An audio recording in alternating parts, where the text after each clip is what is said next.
Hi, ladies and gentlemen. Professor Banks here, and wanted to give you a little bit of insight into social responsibility and sustainability as you need to include it in your business plan. It's not going to be as big an issue for some businesses as it might be for others. But basically, the bottom line is you're talking about being what's called a good corporate citizen. Basically, where your company is good to the community and good for the community in which you are actually operating. With regards to this, you could be talking about several different areas, but a couple of the biggest areas that you're going to see with regards to this whole social responsibility area is one of the big ones is environmental. You want to make sure that you have goals established and that you are operating in a way that you are being friendly to the environment so that you would not offend any of your customers or clients. But most of all, just because you believe in it yourself is typically really what the goal is here.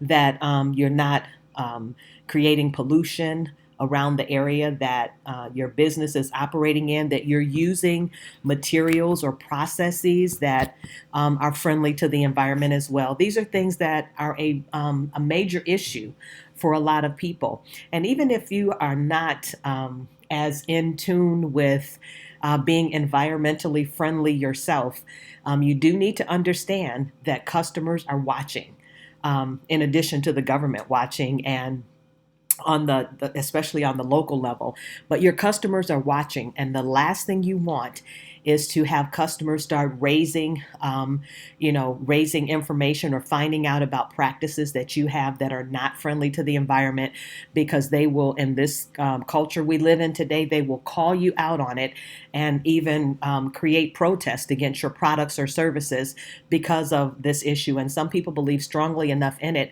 to where they will boycott your company if they find you in violation of what are considered to be environmentally unfriendly practices.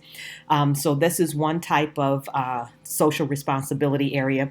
Another could be in the area of labor, making sure that you're not having manufacturers who are for example, like overseas, you're shipping them in from overseas, and then your customers or they find out that you are using companies that are known for violating child labor standards, that kind of thing. And you also want to make sure that you are handling your own employees right from the perspective of their work environment and their pay and things like that, some labor goals.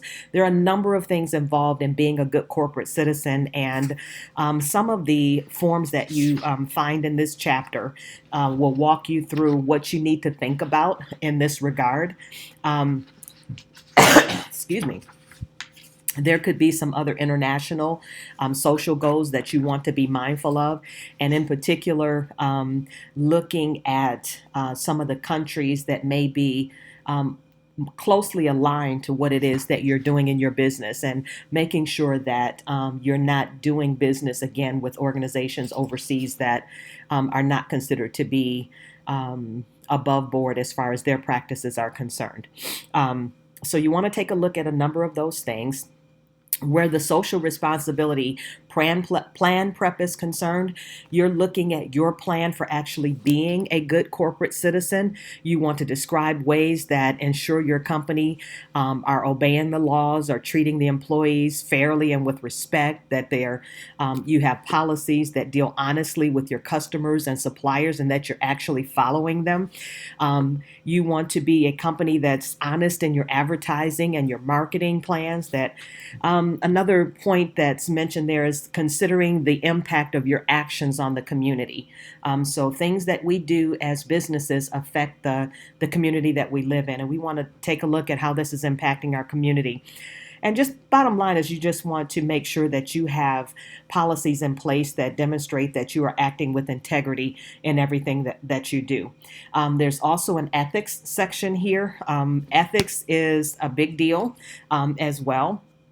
You're looking at how you're going to handle issues like gifts to or from suppliers or potential suppliers or vendors, gifts that could in some cases be construed as bribes or things like that, especially again if you're dealing overseas. Bribery is not allowed in the U.S., but it's also not allowed by U.S. companies doing business overseas. So it is not okay if you are a U.S. company to pay a bribe to somebody in China, for example, to get a contract over there or something like that. So ethics really matters. Some of this is not going to be, I guess I'm going global on this a little bit, but where ethics are concerned locally, you just really want to make sure as well that you are above board in your dealings. Excuse me.